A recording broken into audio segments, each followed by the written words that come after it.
প্রথমে C13 টা দেখো, C13 টা দেখো আগে। Listed below are selected transaction of Kobe Byron department store for the current year ending December 31st. তোমাদের বই কই? আমাদের বইটা বুঝলাম তো, তো এটা কালেক্ট করবা না। এরপরে এখন এখানে দেখো আমাদের কিছু ট্রানজাকশন দেওয়া আছে। প্রথমে বলছে on December 5 the store received টাকা 500 from the Phil Jackson's players as a deposit to return after the certain furniture to used in stage production was returned on January 15. অর্থাৎ আবার দেখো এখানে বলছে যে on December 5 ডিসেম্বরের 5 তারিখে দা স্টোর রিসিভড মানে স্টোরের ফেরত রিসিভ করছে, কি রিসিভ করছে? টাকা 500 from the Fling Jackson players, মানে ফ্লিং জ্যাকসন প্লেয়ার্স এর কাছ থেকে 500 টাকা রিসিভ করছে। কি করছে? রিসিভ করছে। To return after the certain furniture, মানে কোন একটা ফার্নিচার রিটার্ন দেওয়ার পরিবর্তে রিটার্ন দেওয়ার জন্য সে 500 টাকা কি করছে? রিসিভ করছে। To use stage production was return on January 15, অর্থাৎ এটা জানুয়ারি 15 তারিখে এটা কি আসবে? ফেরত আসবে। এরকম বলে তারা একটা কিছু টাকা কি করছে? ওরা রিসিভ করছে। তাহলে তুমি টাকাটা রিসিভ করছো, তাহলে টাকা রিসিভ করলে আমাদের জামানতটা কি হবে? Cash debit. তাহলে লিখে ফেলো ক্যাশ ডেবিট। ডিসেম্বরের নিচে জানুয়ারি রিসিভ করবে। হ্যাঁ, মানে ডিসেম্বরের 5 তারিখে টাকাটা দিয়ে ফেলছে, কিন্তু 15টা ফেরত আসবে কখন? জানুয়ারির 15 তারিখে ফেরত আসবে। সেজন্য টাকাটা কি করতেছে? দিয়ে ফেলতেছে। ঠিক আছে, জাবেদাটা লিখো আগে, তারপরে বলতেছি আবার। প্রশ্নটা সামনে না থাকলে তো বুঝবা না, মোবাইলে ছবি উঠাই নাও। ক্যাশ ডেবিট লিখো, ক্যাশ ডেবিট, ক্যাশ ডেবিট। এটা তারিখ হবে ডিসেম্বরের 5 তারিখ। ক্যাশ ডেবিট, ক্যাশ ডেবিট কত টাকা? 500 টাকা। এরপরে হচ্ছে যে তোমার রিটার্নেবল ডিপোজিট, মানে কিসের জন্য ফেরত টাকাটা ফেরত দিচ্ছে তোমাকে? কিসের জন্য? ওই যে পণ্যটা ফেরত দিবে এটার উদ্দেশ্যে তোমাকে কি করতেছে? টাকাটা দিয়ে দিচ্ছে। তাহলে returnable deposit, returnable deposit credit 500 টাকা। অর্থাৎ বিষয়টা হচ্ছে এরকম, মানে স্টোরে তুমি 500 টাকা রিসিভ করছো। কিসের জন্য রিসিভ করছো? জানুয়ারির 15 তারিখে ওরা তোমাকে পণ্যটা ফেরত দেবে, এই উদ্দেশ্যে তোমার কাছে কি আসছে? 500 টাকা পাওয়া গেছে। ঠিক আছে, তাহলে ক্যাশ ডেবিট, রিটার্নেবল ডিপোজিট কি ক্রেডিট। কেন রিটার্নেবল ডিপোজিট? এটা ওরা তোমাকে টাকাটা দিয়ে ফেলছে, তুমি পণ্যটা ফেরত দিবা এই উদ্দেশ্যে। এখন তুমি যদি পণ্যটা 15 তারিখে যদি পণ্যটা ফেরত না দাও, তাহলে ওদের টাকাটা ওদেরকে দিয়ে দিতে হবে না? আবার কথাটা বুঝবা। তোমাকে ওরা 500 টাকা দিয়ে ফেলছে। কেন 500 টাকা দিয়ে ফেলছে ওরা তোমাকে? মানে তুমি জানুয়ারির 15 তারিখে ওদেরকে 500 টাকার পণ্য ফেরত দিবা। জানুয়ারির 15 তারিখে ওদেরকে 500 টাকার কি দিবা? পণ্য ফেরত দিবা। এটার জন্য ওরা তোমাকে 500 টাকাটা ফেরত দিয়ে মানে টাকা দিয়ে ফেলছে। এখন তুমি যদি জানুয়ারির 15 তারিখে যদি ওদেরকে পণ্যটা ফেরত না পাঠাও, তাহলে ওরা যে তোমাকে নগদ টাকা দিয়েছে এই টাকাটা ওদেরকে আবার দিয়ে দিতে হবে না? সেইজন্য এই রিটার্নেবল ডিপোজিটটা হচ্ছে যে আমাদের দায়। রিটার্নেবল ডিপোজিটটা এখানে কি? দায়। দায় বাড়ছে আর এদিকে ক্যাশ টাকা বাড়ছে। এটা ওকে। এটার ব্যাখ্যাটা কি লিখবে? এটার ব্যাখ্যা লিখবে two record cash receive from returnable deposit. Two record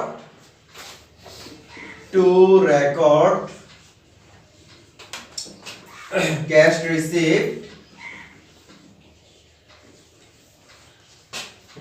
receive to record cash received from returnable deposit.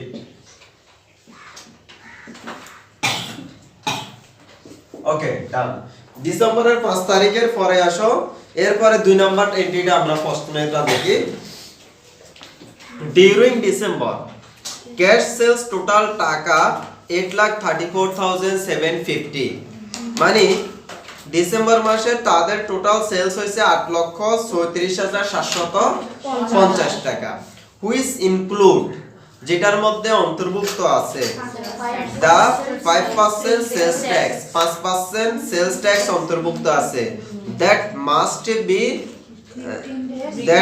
must be remitted to the state by the 15th day of the following month অর্থাৎ আবার বলতেছি দেখো এখানে বলছে during December cash sales total টাকা 8,34,750 অর্থাৎ তাদের total sales আছে 8,34,750 টাকা হুইচ ইনক্লুড যেটার মধ্যে অন্তর্ভুক্ত আছে 7% সেলস ট্যাক্স 5% সেলস ট্যাক্স 5% কি আছে সেলস ট্যাক্স অন্তর্ভুক্ত আছে that must be remitted to state the following 15 day following month অর্থাৎ ওই যে সেলস ট্যাক্সের যে টাকাটা এটা পরবর্তী 15 দিনের মধ্যে তোমাকে নির্দিষ্ট জায়গায় বা নির্দিষ্ট যারা পাওয়ার যোগ্য মানে সরকারি কোষাগারে তোমাকে টাকাটা কি করে দিতে হবে ডিপোজিট করে দিতে হবে জমা করে দিতে হবে তাহলে ওটার আমাদের কোনো কাজ নাই আমাদের কাজ হচ্ছে যে ট্যাক্স সেলস এর কাজ আমাদের কাজ হচ্ছে যে মূলত কিসের কাজ সেলস এর কাজ তাহলে লিখো ক্যাশ ডেবিট এটা তারিখটা হচ্ছে যে ডিসেম্বরের 31 তারিখ যেহেতু এখানে কোনো তারিখ নাই আমরা ডিসেম্বর 31 তারিখ ধরব ডিসেম্বরের 31 তারিখ cash debit 5,34,000 8,34,750 sales credit sales tax payable credit sales tax পেবলটা বের করো 8,34,750 কে কত 39,750 সেলস হচ্ছে 7,95,000 to record sales on cash to record sales on cash to record sales on cash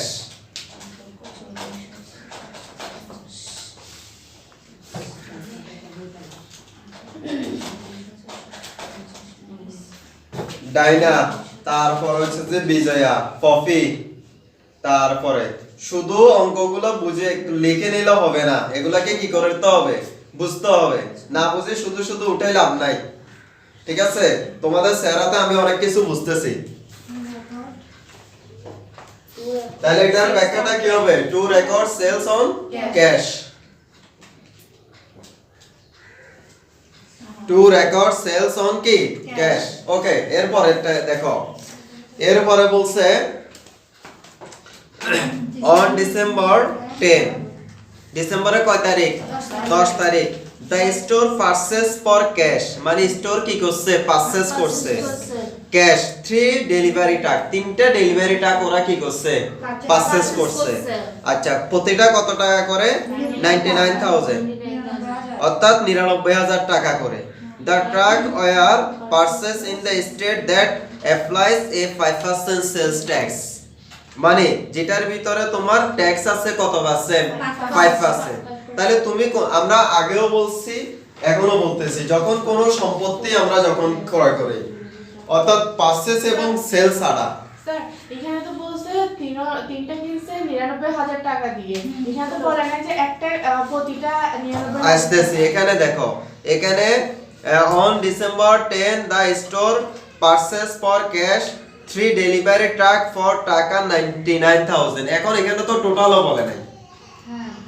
এখানে তো টোটালও বলে নাই মনে করো 99,000 এটা তুমি বলছো যে স্যার এখানে একটার দাম তো 99,000 টাকা এটাও বলে নাই কিন্তু এখানে টোটালও তো বলে নাই যে 99,000 টাকা মানে আমরা দুইটাই এখন আমি এটাকে টোটালও ধরে দিতে পারি তুমি যেটা বলছো যে এটা একটার জন্য ধরতে পারি টোটালও ধরতে পারি কিন্তু আমাদের যেহেতু আমাদের এখানে প্রশ্নে কেন নাই তাই আমরা ধরে নিছি যে তিনটা টাক যেহেতু স্পষ্ট করে দিয়েছে ওরা কয়টা টাকা কয় করছে তিনটা টাক যদি টোটাল টাকা হইতো এখানে মাস্ট বি টোটাল কথাটা লেখা থাকতো সেজন্য আমরা ধরে নিছি যে একটার দাম হচ্ছে কত টাকা 99,000 টাকা একটার দাম কত টাকা তো আমি যেটা বলতে চাইছি সেটা হচ্ছে কোন সম্পত্তি ক্রয়ের ক্ষেত্রে কোন সম্পত্তি ক্রয়ের ক্ষেত্রে যদি ওই সম্পত্তির মূল্য ছাড়া আদার কোনো খরচ হয় যেমন ট্রান্সপোর্টেশনের জন্য খরচ হতে পারে ডেলিভারি চার্জের জন্য খরচ হতে পারে ইনস্টলেশনের জন্য খরচ হতে পারে ট্যাক্সের জন্য খরচ হতে পারে আমরা বলছিলাম এই যাবতীয় অর্থাৎ কোন একটা সম্পত্তি ক্রয় থেকে শুরু করে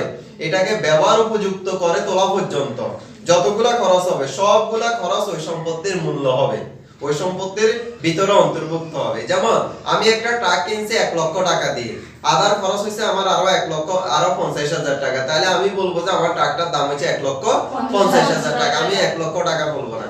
ঠিক এখানে একটা ট্রাকের দাম হচ্ছে 99,000 টাকা, আবার আমার এই 99,000 টাকার উপরে আরো 5% কি দিতে হবে, ট্যাক্স দিতে হবে। তাহলে আমি এই ট্যাক্সের টাকার সাথে 99,000 টাকা যোগ করে যে টাকাটা পাবো সেটা হবে আমার ট্রাকের মূল্য। কারণ সম্পত্তির ক্ষেত্রে অতিরিক্ত কোনো খরচ থাকলে খরচটাকে ওই সম্পত্তির মূল্যের ভিতরে অন্তর্ভুক্ত করতে হবে, ট্যাক্সটা এখানে আলাদা করে লেখার কোনো কি নাই, সুযোগ নাই। ট্যাক্সটা শুধুমাত্র আমরা দুই জায়গায় আলাদা করে লিখি, একটা হচ্ছে পারচেজের ক্ষেত্রে আর একটা হচ্ছে সেলসের ক্ষেত্রে। পারচেজ এবং সেল ছাড়া অন্য যত জায়গায় তোমার ট্যাক্সটা আসবে সবগুলাকে ওই মানে পার্টিকুলার এন্ট্রির মধ্যে কি করে দিতে হবে, আমাদেরকে অ্যাড করে দিতে হবে। বুঝা গেছে? তাই এটা একটা ট্রাকের দাম 99,000 টাকা, 3 দিয়ে গুণ করবা, 3 দিয়ে গুণ করা টোটাল টাকা যেটা আসবে সেটার উপরে 5% করবা। তাহলে যাও বলা লিখো ট্রাক ডেবিট। এটা হচ্ছে হ্যাঁ বলো। তো ব্যাটের মধ্যে প্লাস লেখা থাকে না, আমি বলা থাকে স্যার এখানে কিছুই বলা নাই, এখানে কিছুই বলা নাই, মানে আমরা ধরে নিব যে এটা ওতে অ্যাপ্লাইজ করতে বলছে, মানে অতিরিক্ত ধরতে বলছে আমাদেরকে। ঠিক আছে? তাহলে প্রথমে আসো truck debit cash credit. Tracks debit cash credit, টাকাটা বের করো প্রথমে। 99,000 গুণ 3 টাকা 5% কত আসছে? 2,97,000 2 লক্ষ 97,000 কত? 2,97,000 97,000 টাকা হচ্ছে ট্রাকের, এটার উপরে 5% করো, 14,850 দুইটা যোগ করো, 3,11,850 3,11,850 3,11,850 এটার ব্যাখ্যা লিখো। To record purchase of cash truck on cash, to record purchase of truck on cash. Sir এটা যদি আমরা তিনটা একসাথে না ধরে মানে তিনটাটা একসাথে ধরবা এখানে যদি টোটাল বলা থাকে, আরে বুঝতে পারলাম পরে স্যার আপনি সেজন্য আমরা প্রত্যেকটার দাম ধরছি 99,000 টাকা। স্যার আমি 99,000 টাকা 3 দিয়ে ভাগ 3 যেটা জমা হয় 3 দিয়ে ভাগ কেন করবা? মানে 3 ভাগে ভাগ করতে পারবো না 99,000 টাকা। তুমি এখানে যদি তোমার 99,000 টাকা যদি টোটাল টাকা হয়, তোমার তো আর কিছু করার দরকার নেই, শুধুমাত্র 99,000 টাকার সাথে 5% ট্যাক্স যোগ করে লিখে দিতে, ওরা বইতে যেভাবে করছে আচ্ছা এটা করতে হবে না তাহলে না। যদি সবগুলোর টাকা 99,000 একসাথে হয়। হ্যাঁ, শুধুমাত্র কি করবা, এখানে কাজ হচ্ছে 99,000 টাকার উপর 5% করে টোটাল যত টাকা আসে ওই টাকাটা এখানে লিখবা। এটা স্যার আমরা তো সেলসের ক্ষেত্রে আপনি যে এরকম বলছেন আলাদাভাবে টাকাটা দেখা দেই, কিন্তু পার্সেসের ক্ষেত্রে কি টাকা পার্সেসের মধ্যে টাকাটা একদম যে টোটাল যেটা এটা দেখা দিতে হবে যে কি বুঝলি না আমি তোমার কথা। সেলসের মধ্যে আমরা সেলস ট্যাক্সটা উল্লেখ করে দিই না, সেলস ট্যাক্স পেবলটা সেলস ট্যাক্সটা আলাদাভাবে দেখাই দিতে পারি আপনি যে তুমি আমার কথা বুঝো না, কিছুক্ষণ আগে আমি কি বলছি স্যার ওটাই তো। কথা শেষ করে কিছুক্ষণ আগে বলছি যে আমি পারচেজ এবং সেল, শুধুমাত্র পারচেজ এবং সেলস এর ক্ষেত্রে ট্যাক্স হয়। আমি ট্যাক্স গুলো আলাদা করে দেখাবো। পারচেজ এর ক্ষেত্রে পারচেজ ট্যাক্স ডেবিট, সেলস এর ক্ষেত্রে সেলস ট্যাক্স ক্রেডিট। কিন্তু এখানে আমি এটা যেটা লিখছি এটা তো আমার পারচেজ না, এটা কি পারচেজ? এটা ট্রাক কিনছি যে আমি, পারচেজটা হচ্ছে যে তোমার খরচ, purchase goods not asset, purchase goods sales goods, এগুলার ক্ষেত্রে আমরা অ্যাকাউন্টগুলো আলাদা করে লিখবো। সেলস ট্যাক্স পেবল তুমি বুঝো না কি জন্য বলতেছি, এখানে পারচেজ অফ ট্রাক বলছে, আমি কি এখানে পারচেজ অ্যাকাউন্ট ডেবিট লিখছি কি অ্যাকাউন্ট ডেবিট লিখছি?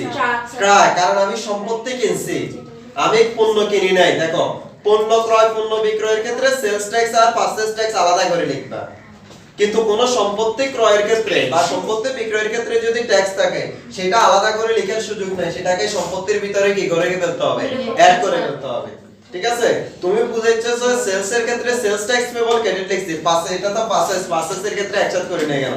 এটা তো আমার পারচেজ না, এটা তো আমার কি ট্রাক কম সম্পদ, আমার এটা ব্যয় না, আমার পারচেজ না। অর্থাৎ তুমি যদি এখানে পারচেজ অ্যাকাউন্ট ডেবিট লিখো বা সেলস অ্যাকাউন্ট ডেবিট লিখো, আরো সোজা করে পারচেজ অ্যাকাউন্ট ডেবিট বা সেলস অ্যাকাউন্ট ডেবিট করে নাও, সেক্ষেত্রে ট্যাক্স থাকলে ট্যাক্স আলাদা করবা। কিন্তু তুমি যদি কোনো সম্পত্তি লিখো, সম্পত্তির ক্ষেত্রে ট্যাক্সটাকে কখনো আলাদা করে লেখা যাবে না। ওকে, এরপরে স্যার ব্যাখ্যাটা কি বলছি? ব্যাখ্যা কি লিখবা? ব্যাখ্যা লিখবা to record purchase truck on cash. এরপরে হচ্ছে কয় তারিখ দেখো, 4 নাম্বারটা, the store determine it will cost টাকা 1 lakh to restore the area surrounding one of its store. এটা গতদিনের মতো আমরা করছি, parking lots. When the store is closed in 2 years, কি Bryant estimated the fair value of the obligation at December 31st is টাকা কত, 84,000। অর্থাৎ এখানে ওরা যেটা বলছে, সেটা হচ্ছে ওরা একটা স্টোর কি করছিল, ওরা একটা স্টোর যেটা কত টাকা, 1 লক্ষ টাকা, এটা দিয়ে ওরা মানে মূল্যবান একটা স্টোর যেটা ওরা 1 লক্ষ টাকা মূল্যায়ন করছিল। একটা পার্কিং লট মানে যেখানে আমাদের মনে করো বিভিন্ন কি থাকে, বিভিন্ন ধরনের গাড়ি বা অন্যান্য আমরা যে সমস্ত আমাদের যন্ত্রপাতিগুলো আমরা যেখানে কি করে রেখে দিই সেটাকে বলা হয় পার্কিং। এখন এই পার্কিং লটের ওরা টোটাল কস্ট প্রাইস নির্ধারণ করছে কত টাকা, 1 লক্ষ টাকা। কত টাকা? এখন বছর শেষে গিয়ে দেখছে, এরকম কি অঙ্ক গতদিন করছিলাম নাকি আমরা? করি নাই। অর্থাৎ ওরা বছর শেষে গিয়ে দেখছে যে আমাদের এটার দাম হয়ে গেছে কত টাকা, 84,000। কত টাকা? 84,000 টাকা হয়ে গেছে। তাইলে তোমার যেটা কস্ট প্রাইস ছিল সেটার আমার কোনো কাজ নাই, কারণ কস্ট প্রাইসটা ছিল আজ থেকে 2 বছর আগে হবে। এখানে বলছে যে আফটার, অর্থাৎ হোয়েন দ্য স্টোর ক্লোজ, যখন স্টোরটা কি করা হচ্ছে, ক্লোজড হচ্ছে। দেখো হোয়েন দ্য স্টোর ক্লোজ, যখন ইজ ক্লোজড, যখন স্টোরটা ক্লোজ করা হচ্ছে, in a 2 years, in a কি 2 ইয়ার্স, 2 বছর পরে, মানে 2 বছর পরে, তার মানে 1 লক্ষ টাকা যেটা ছিল এটা ছিল আমাদের আজ থেকে আরো 2 বছর আগের টাকা ছিল। কখনকার টাকা ছিল? 2 বছর আগের টাকা। এখন when the store were is close মানে এটা হচ্ছে বর্তমানে, মানে ইজ ক্লোজড ইন, মানে এটা বর্তমানে যখন এটা ক্লোজ করতেছে তখন এটার মূল্য এসে দাঁড়াইছে কত টাকা, 84,000 টাকা। এখন কি তাহলে কি আমরা 1 লক্ষ টাকার কাজ করব নাকি 84,000 টাকার কাজ করব? ডেফিনেটলি 84,000 টাকা, কারণ আগে কত ছিল সেটা আমার জানার দরকার নাই, আমি জানবো যে বর্তমানে আমার এটা কত টাকা আছে সেটা। কারণ দেখো তুমি যখন কোনো একটা সম্পত্তি, মনে করো তুমি 1 লক্ষ টাকার ফার্নিচার ক্রয় করলা, 1 লক্ষ টাকার কি করলা, ফার্নিচার ক্রয় করলা, ঠিক আছে, মানে অথবা নাদিয়ার বাপে মনে করো কি দিল যৌতুক হিসাবে, যাবো জামাইরে 10 লাখ টাকা ফার্নিচার দিল, 10 লাখ টাকার কি দিছে, ফার্নিচার দিছে, মনে হয় আজ থেকে 5 বছর আগে ওর বিয়ে হয়ে গেছে তখন দিছিল। এখন এই যে 10 লাখ টাকার যে ফার্নিচারটা দিছে 5 বছর পরে বর্তমানে এসে এটার দাম কি 10 লাখ টাকা থাকবে? থাকবে না, এটার মূল্য কমে যাবে, যেটাকে আমরা বলছিলাম ডেপ্রিসিয়েশন, যেটাকে আমরা কি, তাহলে ঠিক একই ভাবে পার্কিং লটটাও যখন 2 বছর আগে আমরা যখন নিচ্ছিলাম তখন এটার এস্টিমেট ভ্যালু ছিল কত টাকা, 1 লাখ টাকা। কিন্তু বর্তমানে যখন এটা ক্লোজ করে দিচ্ছি তখন দেখলাম যে এটার মূল্য আছে আমাদের কত টাকা, 84,000 টাকা। তাহলে আমাদের 84,000 টাকার কাজ করতে হবে আমাদেরকে। যাও দাটা লিখো, পার্কিং লটটা হচ্ছে সম্পদ, লিখো parking lot debit, parking lot debit. এটা হচ্ছে যে তারিখটা হচ্ছে যে কখন, ডিসেম্বরের 31 তারিখ। পার্কিং লট ডেবিট সম্পদ সেজন্য। আচ্ছা এখন আমরা এটাকে অব্লিগেশন করতেছি, মানে আমরা এস্টিমেট করতেছি। তাহলে লিখো অ্যাসেটস রিটার্নমেন্ট অব্লিগেশন, অ্যাসেটস রিটার্নমেন্ট অব্লিগেশন মানে হচ্ছে যে সম্পত্তিটাকে আমরা পুনর্মূল্যায়ন করতেছি, সম্পত্তিটাকে কি করতেছি, পুনর্মূল্যায়ন, অথবা এই যে রিটার্নেবল অব্লিগেশন, অর্থাৎ এটা তো তোমার এই পার্কিং লটটা তো তুমি কারো কাছ থেকে নিছিলা, এখন ওদেরকে যখন তুমি ফেরত দিচ্ছ তখন যখন তুমি এটাকে কি করতেছো, অব্লিগেশন করতেছো, বা 2 বছর ব্যবহার করে যখন ওদেরকে ফেরত দিতে যাচ্ছ তখন এটার মূল্য এসে দাঁড়াইছে কত টাকা, 84,000 টাকা। সেজন্য আমাদের পার্কিং লটটা ডেবিট, কারণ সম্পদ সেজন্য। আর অ্যাসেট অব্লিগেশন রিটার্নমেন্ট অব্লিগেশন কি ক্রেডিট, মানে এটা যখন ফেরত দিচ্ছ তো বিবেচনা করতেছো তখন এটার মূল্য হয়ে গেছে 84,000 টাকা। ঠিক আছে, অ্যাসেটস রিটার্নমেন্ট অব্লিগেশন ক্রেডিট 84,000 টাকা। যদি কঠিন প্রশ্ন যদি পরীক্ষায় আসে, মানে প্রশ্ন যদি কঠিন হয় তাহলে এরকম টাইপের অঙ্ক দেবে, মানে প্রশ্নটা যদি কঠিন হয়, গেল এটা। Two record assets retire obligation সেটা তারিখ কত হবে? ডিসেম্বর 31 তারিখ। এখানে তারিখে উল্টাপাল্টা হয়ে গেছে না? না ওটা এখানে জাস্ট এটাতে রিকোয়ারমেন্টে লিখছিল তো ইনস্ট্রাকশনের মধ্যে লিখে দিয়েছে ওটা 31 ডিসেম্বর করতে হবে। adjusting entry for the simplify কি assuming that adjusting entry are record only once year existing এন্ট্রিতে বলে দিয়েছে। ওকে শেষ এটা দেখি তোমার অঙ্কটা দাও তাহলে এটা বুঝে গেছে খুবই বার বাসায় গিয়ে 2-3 বার করে করবা স্যার এটা সি প্রশ্নটা বলে দেন প্রশ্নটা আমাকে বইয়ে দাও। প্রশ্নটা বুঝলাম না স্যার প্রশ্নটা বলে দেন। এখন করানোর এক সপ্তাহের ভিতরে ভুলে গেলে তো এক পরীক্ষার আগে কি করবে যে এখানে C14টা হচ্ছে যে তুমি পণ্য বিক্রি করছো the active company sells কি automatic can কি offers under 75 days warranty 75% warranty দিয়ে তুমি পণ্য বিক্রি করছো based on past experience the company 8% sold become defective অর্থাৎ তারা অনুমান করতেছে তার এদের পূর্ব অভিজ্ঞতার আলোকে যা পণ্য বিক্রি করবে তার ভিতরে 8% ডিফেক্টিভ হবে মানে নষ্ট হবে কি হবে নষ্ট হবে তারপরে ডিউরিং ওয়ারেন্টি পিরিয়ড আচ্ছা management estimated the average cost of the replacing or repairing of defective units is টাকা 30 অর্থাৎ ওরা অনুমান করতেছে যে তারা যদি পণ্যগুলো যদি ফেরত দিয়ে দেয় অথবা ঠিক করে দেয় তাহলে এভারেজে তাদের 30 টাকা করে কি পড়বে খরচ পড়বে তারপরে দা ইউনিট সোল অর্থাৎ সেলগুলো দেওয়া আছে নভেম্বর মাসে ওরা বিক্রি করছে 66000 ইউনিট ডিসেম্বর মাসে হচ্ছে যে 60000 ইউনিট নভেম্বর মাসে ডিফেক্টিভ পণ্য হচ্ছে যে 1400 ডিসেম্বর মাসে হচ্ছে যে তোমার কত 1000 এখন তোমাকে প্রথম বলছে যে determine the estimate warranty liability তোমাকে বের করতে হবে কিভাবে বের করবা সেটা বের করবা তুমি এই 66000 * 8% 66000 ইনটু কি 8% তারপরে ইনটু কত 30 যেটা আসে ওইটা টাকাটা এখানে লিখে ফেলবা এরপরে একই ভাবে 60000 ইনটু কত 8% ইনটু 30 তাহলে দুইটা টাকা বের হয়ে যাবে না বের হয়ে যোগ করে দিলে তুমি এখানে কি পেয়ে যাবে ওয়ারেন্টি লায়াবিলিটিটা পেয়ে যাবে স্যার এখানে আমাদের মুখপদে এস্টিমেট ওয়ারেন্টি লায়াবিলিটি কত টাকা হবে বের করতে হবে তোমাকে এরপরে তো ওগুলা তো যাবে না দেখি তোমারটা দাও কোথায় C9 আমার বলে দিন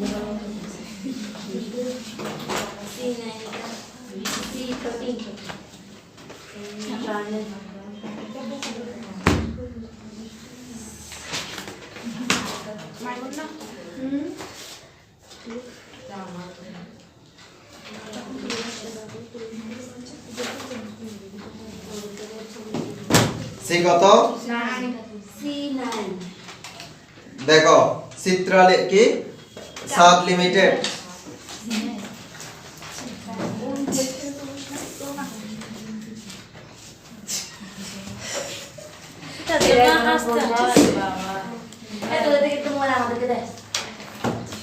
আমরা সারা মোবাইল কাউকে দিই না। আমারটা ওরা নিয়ে ফেলছে, ওটা তো দেখতেছি। ওর মোবাইলের চার্জ নাই। সারারাত কি কার মোবাইলে চার্জ নাই কার মোবাইলে স্যার আমার এখন আর লেগেছিলেই যাবে না কি এটা যদি সময় দুপুরের দিকে বা অন্য কোনো টাইমে হয়তো একটা মানা যায় তো মোবাইলে চার্জ নাই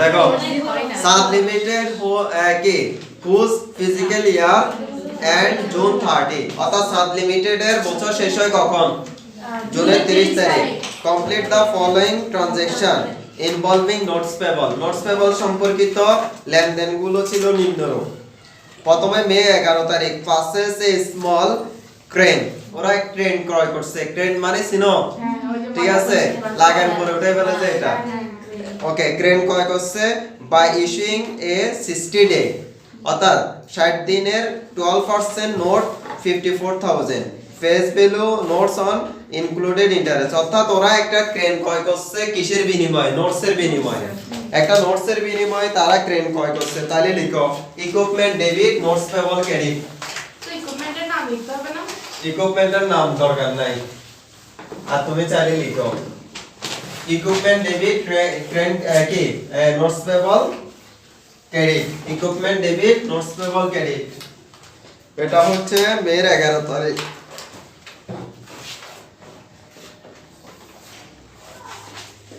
equipment debit notes payable credit কয় টাকা 54,000 টাকা to record purchase of equipment by crane to record purchase of crane on notes payable to record purchase of crane on notes payable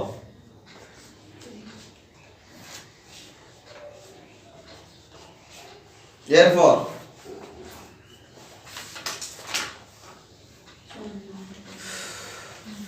ষোলো তারিখ obtain a টাকা 40,000 loan from the bank bank থেকে তুমি 40,000 টাকা loan নিছো to finance temporarily increase a receivable by signing 90-day 10% note the face below include interest অর্থাৎ ওরা বলছে যে তুমি ব্যাংক থেকে 40,000 টাকা কিনিছো ব্যাংক থেকে 40,000 টাকা লোন নিছো তারপরে বলছে যে এখানে loan from the bank to finance temporarily increase in receivable by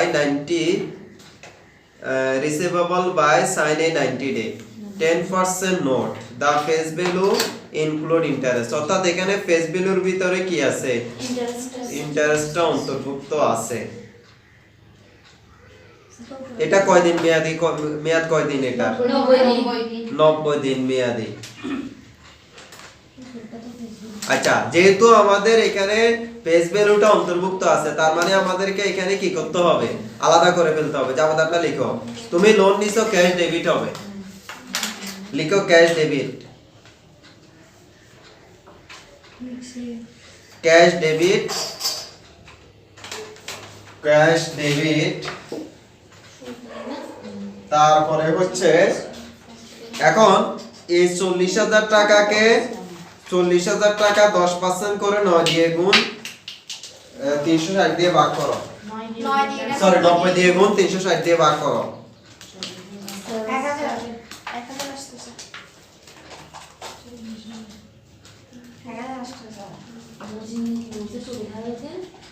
40,000 কে 10% কর 90 দিয়ে এবং 90 দিয়ে ভাগ কর গুণ কর 360 দিয়ে ভাগ কর আচ্ছা এখানে আমরা গত দিন বা এর আগে আমরা এই নোটস এর ক্ষেত্রে আমরা ক্লাসিফিকেশনটা শিখছিলাম যেমন আমাদের ইন্টারেস্ট বিয়ারিং নোট যেটা ছিল এই ইন্টারেস্ট বিয়ারিং নোটটার ক্ষেত্রে আমাদের নোটের টাকা আলাদা করা ছিল অর্থাৎ ওইখানের ভিতরে আমরা সুদটা আলাদা করে ওদেরকে প্রদান করি ইন্টারেস্ট বিয়ারিং নোটের ক্ষেত্রে যেমন 50,000 টাকা যেটা এই 50,000 টাকা আমাদের নোট এটার উপরে মনে করো যদি 10% সুদ দিতে বলে আমরা এই 5,000 টাকা সুদটা আলাদা করে দিই এটা ছিল আমাদের ইন্টারেস্ট বিয়ারিং নোট আর নন ইন্টারেস্ট বিয়ারিং নোটের ক্ষেত্রে আমরা নোট যদি মনে করো 50,000 টাকার আমরা ওদের কাছ থেকে কিনিলাম নোট নিলাম ওরা কিন্তু আমাদেরকে 50,000 টাকা দিবে না ওরা এখান থেকে কিছু টাকা রেখে বাকি টাকাটা আমাদেরকে দিবে মনে করো এখানে ওরা 1,000 টাকা আমাদেরকে কাছ থেকে রেখে দিয়েছে অর্থাৎ তাহলে ওরা আমাদেরকে দিবে কত টাকা 49,000 টাকা কত টাকা দিবে 49 তাহলে এই যে 1,000 টাকা ওরা আমাদের কাছ থেকে কেটে রাখছে এটাকে আমরা কি বলছিলাম মনে করে দেখ ডিসকাউন্ট নোটস পেবল কি বলছিলাম আমরা তাহলে আমরা এখানে মনে রাখবো যদি কোনো নোটের ভিতরে ইন্টারেস্টটা ইনক্লুড থাকে যদি কোনো নোটের মধ্যে ইন্টারেস্টটা ইনক্লুড থাকে সেটা হচ্ছে নন ইন্টারেস্ট বিয়ারিং নোট সেটা হচ্ছে যে কি নন ইন্টারেস্ট বিয়ারিং নোট আবার বলতেছি যদি কোন যেমন আগেরটার ভিতরে এটার ভিতরে কিন্তু আমাদের টাকাটা ইন্টারেস্টটা ইনক্লুড ছিল না সেজন্য এটা হচ্ছে আমাদের interest bearing note interest bearing নোটের ক্ষেত্রে সুদের টাকাটা আলাদা করে দিতে হয় আর নন ইন্টারেস্ট বিয়ারিং নোটের ভিতরে নোটের টাকা যেটা ওইখান থেকে তোমার কাছ থেকে কিছু টাকা ওরা কি করে ফেলবে কেটে ফেলবে সেটা হচ্ছে যে আমাদের নোট তাহলে আমরা এখন এই যে এখন যে নোটটা দিচ্ছি এটা হচ্ছে আমাদের নন ইন্টারেস্ট বিয়ারিং নোট এটা হচ্ছে যে আমাদের কি নন ইন্টারেস্ট বিয়ারিং নোট তাহলে লিখো cash debit discount on notes payable debit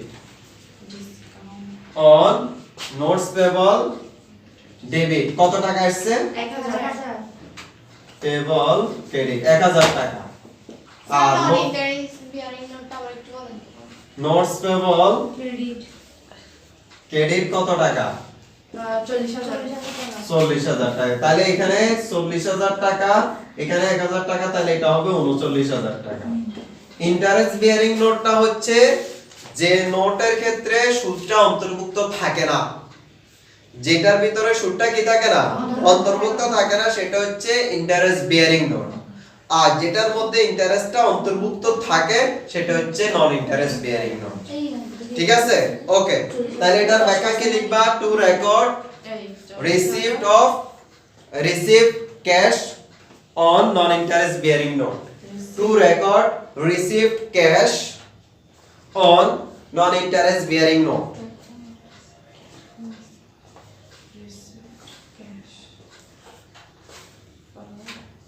non interest bearing note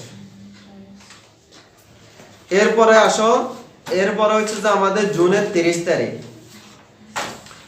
made the end of the adjusting entry to acquire interest expense অর্থাৎ ইন্টারেস্ট এক্সপেন্সের জন্য জাবেদা দিতে বলছে আমাদেরকে তো ইন্টারেস্ট এক্সপেন্স আমাদের এখানে কোনটা প্রথমত হচ্ছে যে এই যে এটার ইন্টারেস্ট এক্সপেন্সটা বের করো এটার ইন্টারেস্ট এক্সপেন্সটা হচ্ছে যে আমাদের এটা 54000 টাকা 54000 টাকার 12% করো প্রথমে 54000 টাকার 12% করো 6400 এখন আসো মের 11 তারিখ থেকে জুনের 30 তারিখ পর্যন্ত কয় দিন তিনটা বের করো মে মাস কয় দিনের হয়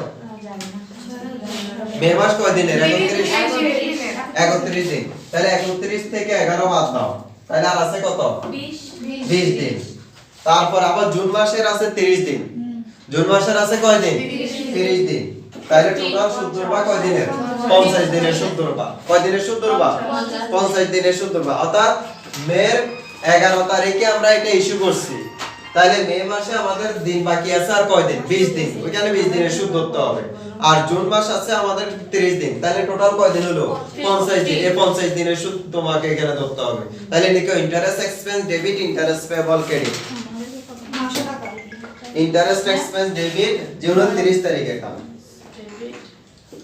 interest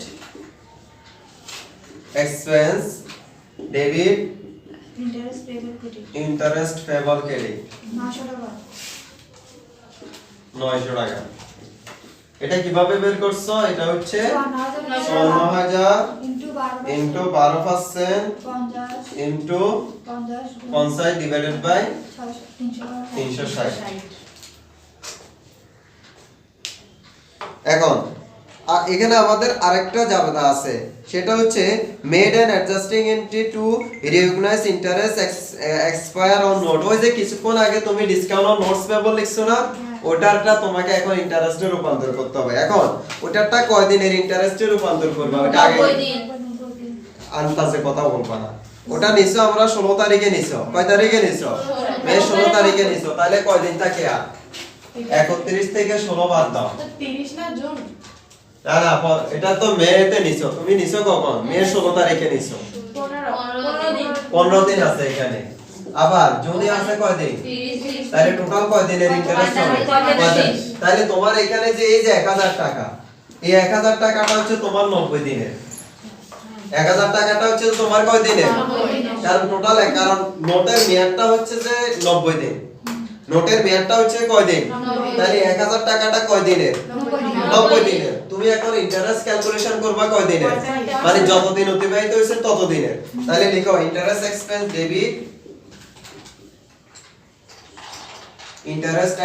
debit discount on notes payable credit 500 টাকা on notes payable credit 500 to record recognized of discount on notes payable to record recognized on discount on notes payable to record recognized on discount on notes payable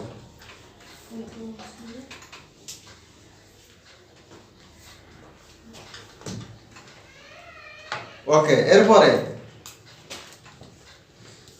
এরপরে আবার 30 তারিখ made the end of the closing entry pertaining to interest expense. এখন interest expense তোমার কয়টা আসছে?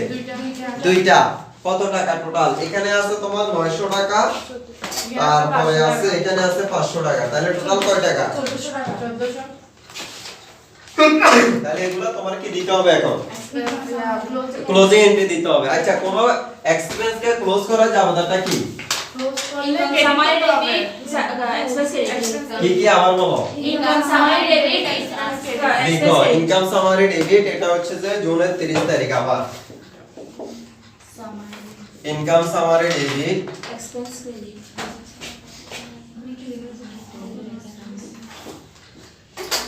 Interest expense credit কত? 1400 discount 1400 টাকা। To close interest expense, to close interest expense.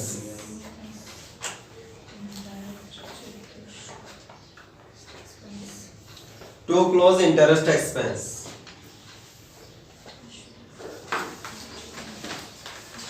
এরপর জুলাইয়ের 10 তারিখ স্যার একটু আস্তে করুন, আপনি লেখার টাইম দিচ্ছেন না, গড় টাইম দিচ্ছেন না। দ্রুত এত দ্রুত হলে কেমন হবে স্যার? সব লিখছি এই চুপটা ওই যে লিখা হয়ে গেছে। যেগুলো লিখুন সবগুলো লিখে দিতে বলে দাও। এর ডেট কত ছিল স্যার? দুটো ডেট সবগুলো 30 তারিখ। তিনটা 30 তারিখে জুনের 30 তারিখ। এটা 30 তারিখ থেকে শুরু হয়েছে দুটো তারিখ তোমরা ডেটটাও লিখা ডিগ্রিতে আছে। পড়তেছো না, তো তোমরা ইন্টারমিডিয়েটের মতো স্লো হলে কেমন হবে? আমরা ইন্টারমিডিয়েট স্যার ঘর করতে টাইম তো লাগে। নাকি বলতো গড় করতে টাইম লাগে যে, না, লাগে সেটা তো না। অবশ্যই লাগবে। দেখো সাইড টু তাহলে আবার তারাই তো আছে স্যার বসার চেয়ারটা টেনে। স্যার বলছিলাম হইছে? না দাঁড়ান। এটা না লিখছো? তুমি একজনে লিখতে পারো না। হ্যাঁ লেখা হচ্ছে রেকর্ড করে টাকা। রেকর্ড আছে। টু ক্লোজ ইন্টারেস্ট এক্সপেন্স কইছে স্যার শেষ আমার লেখা ছিল তারপর বলবেন। 360 ও তুমি একটা এন্ট্রি লিখতে 10 মিনিট লাগে না, তো 10 মিনিট অপেক্ষা করার সময় আছে।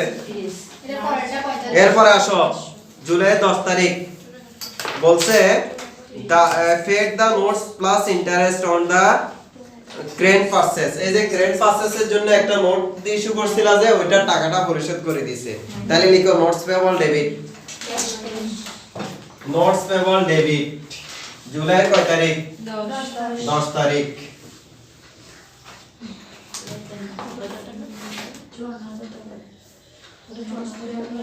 নোটস পেবল ডেবিট, তারপরে সুদ সহ পরিশোধ করছে ইন্টারেস্ট পেবল ডেবিট,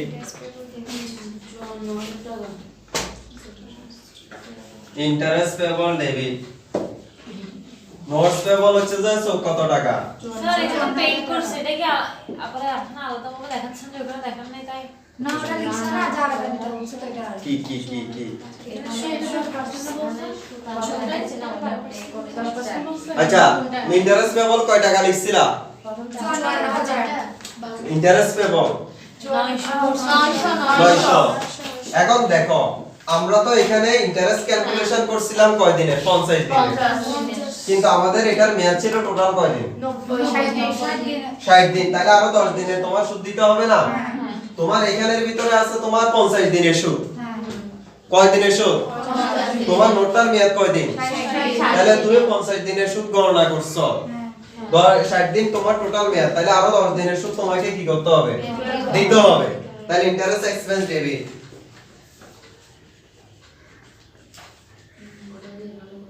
54,000 টাকাকে কত পার্সেন্ট? 12% করে 360 দিয়ে ভাগ 10 দিয়ে গুণ করো। 54,000 কে 12% 180 টাকা। 10 দিয়ে গুণ 360 180 টাকা ক্যাশ ক্রেডিট সবগুলা যোগ করে ক্যাশে লিখো। 55,080 55,080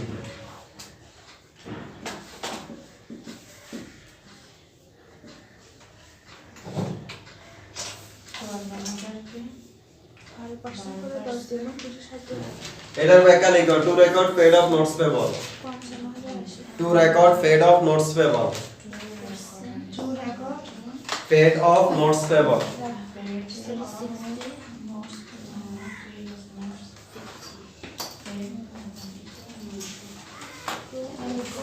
এরপর সাইড 2 বুঝাইলাম লিখলাম আবার দাঁড়ায়ও থাকলাম এরপরে বলে স্যার একটু স্যার এখন ওর কেন টাইম লাগতেছে? বলো না তোরা লিখতে তো স্যার আমি হিসাবটা করে দিচ্ছি তাই ও আমরা হিসাব করি না। এরপরে ওই। আগস্টের 14 তারিখ paid off note to the bank ওই যে ব্যাংকে নন ইন্টারেস্ট বিয়ারিং নোট যেটা দিছি ওইটা আমাদেরকে পরিশোধ করতে হবে। এখন আসো এখানে তো আমরা টোটাল মেয়াদ ছিল আমাদের 90 দিন 1000 টাকা এটা ছিল কয় দিনের জন্য 1000 টাকা এটা ছিল 90 দিনের জন্য তো এটার ভিতর আমরা 500 টাকাকে এক্সপেন্স হিসেবে দেখাইছি আরো 500 টাকা তোমার ডিসকাউন্ট হিসেবে থেকে গেছে না তাহলে এখানে আমার দুইটা জাবেদা হবে প্রথম জাবেদাটা হবে তোমার এই 1000 টাকার ভিতরে তুমি 500 টাকা না এক্সপেন্স দেখাইছো আরো 500 টাকা তো তোমার এক্সপেন্স হিসেবে দেখানো হয়নি প্রথম জাবেদাটা হবে তোমাকে এটাকে এক্সপেন্স হিসেবে দেখাইতে হবে আর দ্বিতীয় জাবেদাটা হচ্ছে যে তোমাকে ওই যে টাকাটা পরিশোধ করতে হবে নোটের টাকাটা ওকে তাহলে প্রথম জাবেদাটা লিখো কয় তারিখ এটা আগস্টের 14 আগস্টের 14 তারিখ তাহলে প্রথম জাবেদা হবে interest expense debit discount on note payable credit interest expense debit discount on notes payable credit notes payable credit 500 টাকা 500 টাকা গেল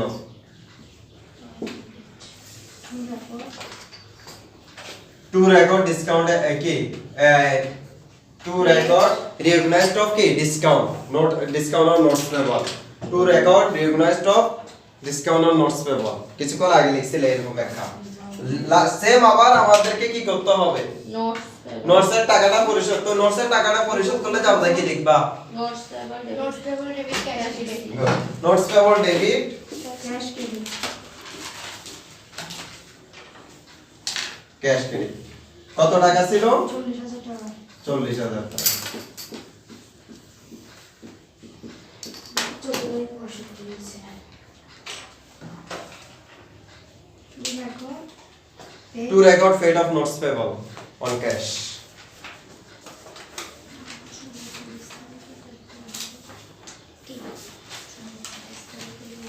এখন বি করা হয়েছে হয় নাই স্যার এর আগে রেকর্ডটা একটু বলেন না। 40000 এটা to recognized discount on notes payable complete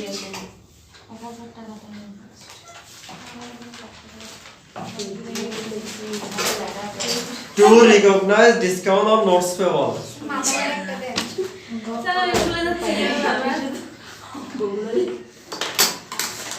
তোমার জামাই বলবা ছোট বড় মাছ খাওয়াইতে বেশি বেশি করে স্যার আমি জানি বেশি ভুলে যাচ্ছি। তো বিয়ে করা হয়ে গেল গেছে হ্যাঁ বাস্তব পাগলের মতো হয়ে গেছি।